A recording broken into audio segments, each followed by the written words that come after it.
What kind of person storms into a store, demands a refund for a product they broke, and expects the world to bend to their will? Karen Miller was that person. Her heavy footsteps echoed through the glass doors of TechTrend Innovations, a bustling electronics store in suburban Ohio. The air was thick with the hum of fluorescent lights and the chatter of customers browsing gadgets. Karen, clutching a crumpled box with a high-end headset, didn't bother to join the line at the customer service counter. She shoved past a teenager eyeing a smartwatch and slammed the box onto the counter, startling Mia, the young employee behind it. "This thing's garbage," Karen barked, her voice cutting through the store like a siren. "The sound's all crackly, and I want my money back. Now." Mia, barely 22, with a calm demeanor honed by months of dealing with irate customers, blinked but didn't flinch. She adjusted her glasses and asked politely, "Can you describe the issue, ma'am? Maybe we can troubleshoot it." Karen scoffed, her face twisting into a sneer. "Troubleshoot? It's broken. I paid $200 for this junk, and it's your job to fix this mess." Mia opened the box, her fingers careful as she inspected the headset. The ear cushions were worn, the cord frayed in a way that suggested more than casual use.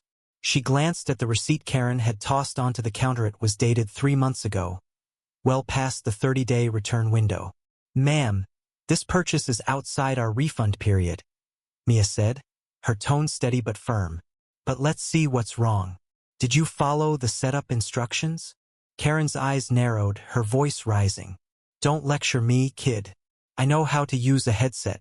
It's defective, and you're trying to scam me." Customers nearby turned to stare, some whispering, others pulling out their phones to record. Mia felt the weight of their gazes but kept her composure.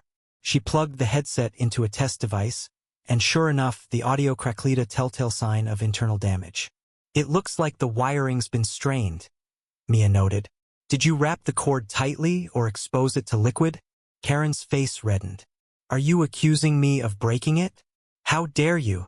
The confrontation escalated as Karen leaned over the counter, her bulk casting a shadow over Mia. "Get me your manager now," she demanded. Mia nodded and signaled to her supervisor, James, a lanky man in his 30s who approached with a clipboard. James listened as Karen repeated her tirade, her voice growing louder, accusing the store of selling cheap trash and threatening to sue. James, unfazed, reviewed the receipt and the headset's condition. "Ma'am, the damage here isn't covered by our warranty," he said. "It's consistent with misuse, not a manufacturing defect." Karen's jaw dropped, then tightened. "Misuse? You're calling me a liar?" She turned to the growing crowd, playing to their sympathy. "This store rips people off. I'm a loyal customer, and they treat me like this." But the crowd wasn't buying it. A few customers muttered, recognizing Karen's type, the kind who'd argue the sky was green if it suited her. Mia, meanwhile, had an idea. She remembered a security camera above the counter, one that recorded audio and video. If Karen's story didn't add up, the footage might show it. She whispered to James, who nodded subtly. "Ma'am, let's review your purchase history and see what we can do," James said, stalling as he sent a quick message to the security team to pull the footage from Karen's original purchase. What they found would change everything. 3 months ago, Karen had bought the headset, but not before arguing with another employee about the price, insisting on a discount she wasn't entitled to. The footage also showed her mishandling the headset, yanking the cord while testing it in-store. As James and Mia prepared to confront Karen with the evidence, a twist emerged. Another customer, a quiet man named Tom who'd been browsing nearby, stepped forward. He was a tech repair specialist and had overheard the argument. "I've seen damage like that before," Tom said, his voice calm but authoritative. "It's from wrapping the cord too tightly around the device. It pinches the wires." Karen whirled on him, her face a mix of fury and embarrassment. "Mind your own business," she snapped. But Tom's comment shifted the room's energy.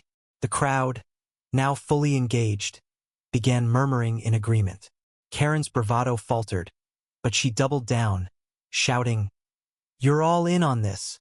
I'll take this to court."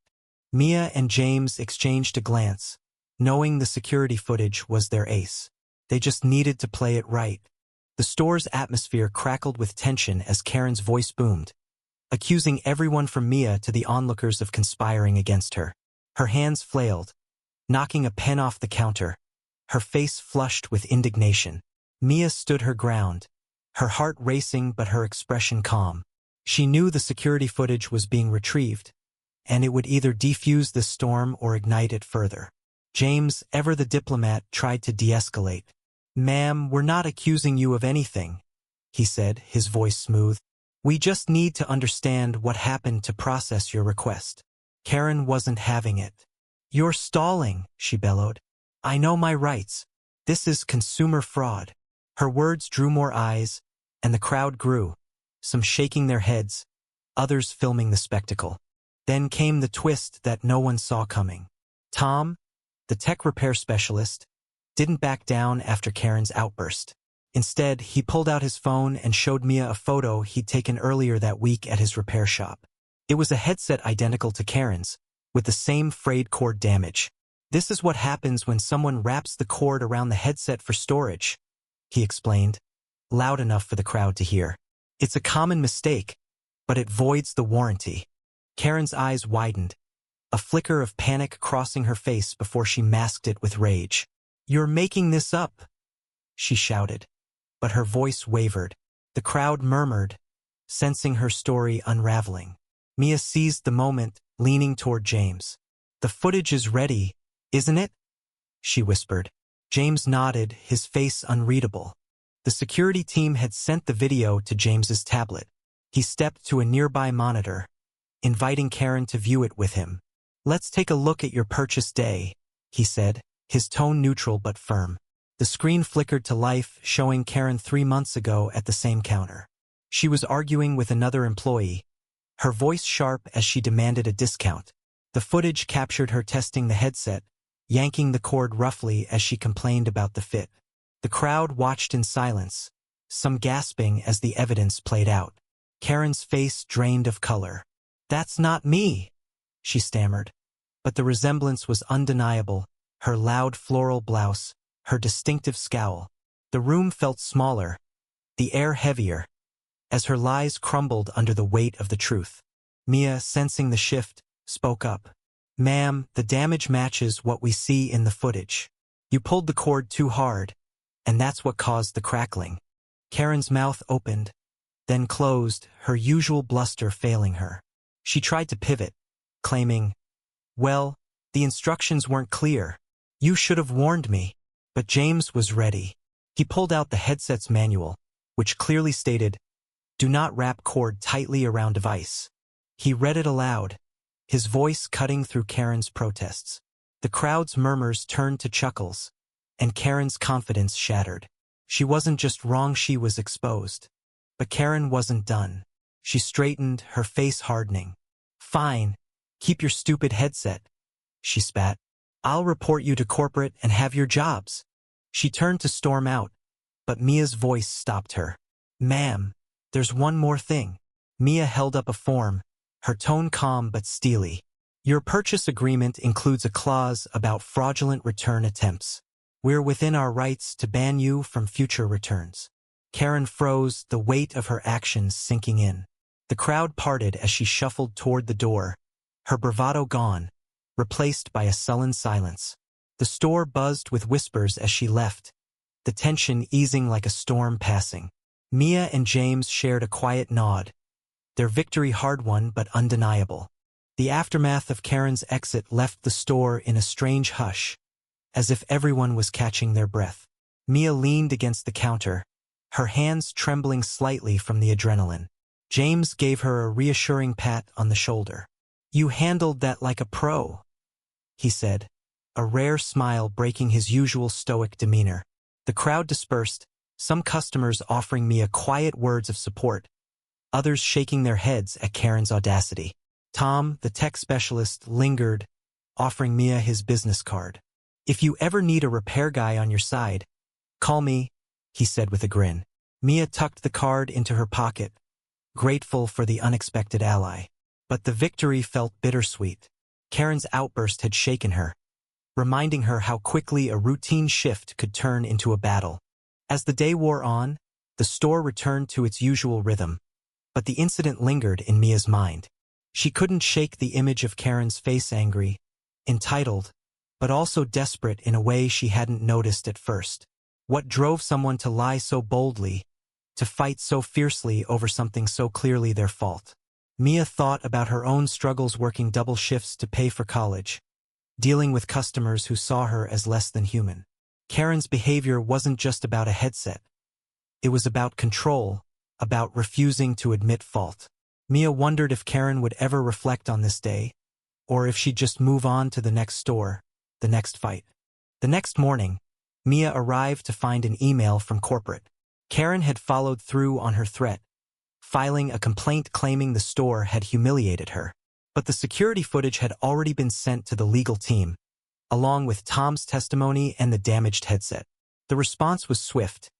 Karen's complaint was dismissed, and she was banned from all Tech Trend locations for attempting a fraudulent return.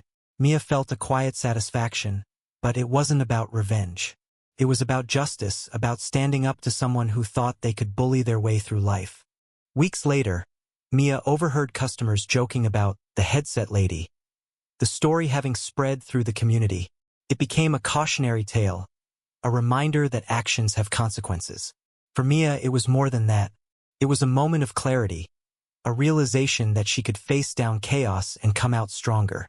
She started training new employees, sharing the story not to gloat, but to teach them how to stay calm, how to trust the truth.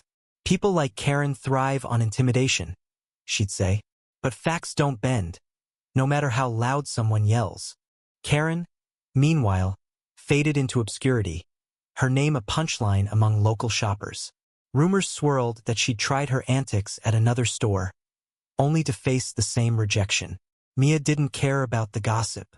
She cared about the lesson. That standing firm, with evidence and integrity, could turn a confrontation into a triumph. She kept Tom's card on her desk, a reminder that allies can appear in unexpected places. And every time she helped a customer with a genuine issue, she felt a spark of pride. The world was full of Karens, but it was also full of people like Mia, quiet, resilient, and ready to do what was right no matter the cost.